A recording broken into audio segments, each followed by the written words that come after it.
Now is Gold Star father Greg Page. His son, Marine Corporal Daegan William Tyler Page, was killed in that Kabul attack 2 years ago at just 23 years old. Mr. Page, I'm so very sorry for your loss and appreciate you taking the time to join us this morning. Yeah, thank you. Thanks for having me.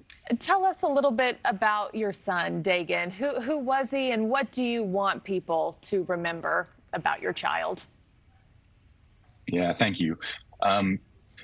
So Daegan always kind of lived a life of adventure. He was always excited to take on the next challenge. He lived his life without fear. Even as a little kid, he was into kind of the things that would give him that adrenaline, whether it was skateboarding, whether it was hockey, just the things that he did with his friends. And he always kind of had that sense of adventure and looking for excitement and how to keep that adrenaline going. And he lived that way through his entire life. And we kind of realized over time that part of that was he loved the brotherhood of those types of events. So, the Marine Corps, he absolutely loved the brotherhood of it, the friendships that he made there, and kind of the structure and knowing what everybody's purpose was there. Yeah, it was a calling for him, and we are forever indebted to him and his service. Daegan died trying to help people escape the Taliban takeover at the Kabul airport that day. And I know other Gold Star families we just heard from in Tom's report before you and I started talking have grown frustrated trying to get answers, getting loved ones' belongings back to them, getting an apology from the president. Do you also feel all those frustrations? I do.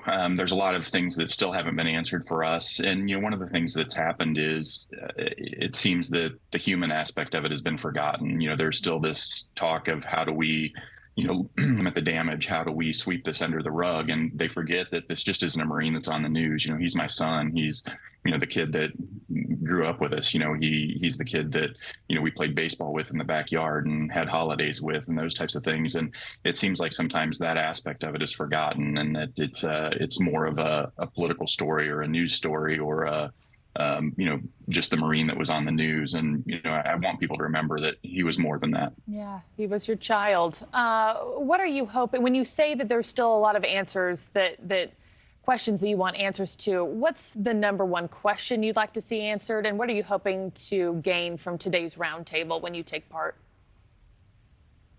Yeah, I think, from the questions that we want answered are, we've kind of heard mixed stories about what's happened after the fact, what happened, immediately following the events, and would really like to get more clarification around what really happened there. What were our partnerships there? Who was, who were we working with at the times that we were trying to get people processed through the gates and those types of things. For me, it's really that aspect today of I want to, put a human aspect and a name and a story to my son so that people understand, again, that it's not just a Marine that was in the news. I want people to understand that what's going on affects us as a family. It affects all of us, and it's not, like I say, it's not just a Marine that's on the news. It's not just the part that people have seen. I want people to understand that it is personal to us. Yeah, I do understand that President Biden has honored your son posthumously. Do you believe he's done enough? Would you like to see more from the president in the White House? I would like to see more. I think there's more accountability due. I think there's more answers due. I think there's respect that needs to be given to all of these service members that were over there, the wounded, the ones that came back and aren't getting the support that they need. I think there's a lot that needs to be done and a lot that needs to be answered. And I'm not saying that's just one person that needs to answer it, but I think there's a lot of answers that need to be given from a lot of people. Yeah. And my last question to you, Mr. Page, I understand that aside from Dad, Daegan called you Daddio, Padre, Papa. I don't know if you're a believer, but I certainly believe that he's watching you and your fight from above. What do you think he would call your efforts today? And what would he say about all the work that you've done, not only for him, but other military families as well?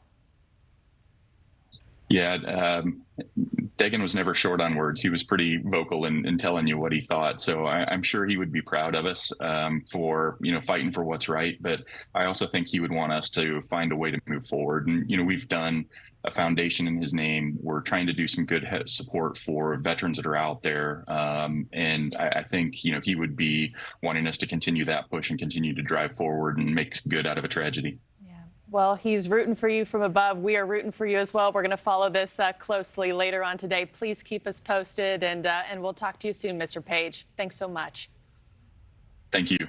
Thank you for watching. Go to newsnationnow.com to find News Nation on your television provider. And don't forget to click the red subscribe button below to get more of News Nation's fact-driven, unbiased coverage.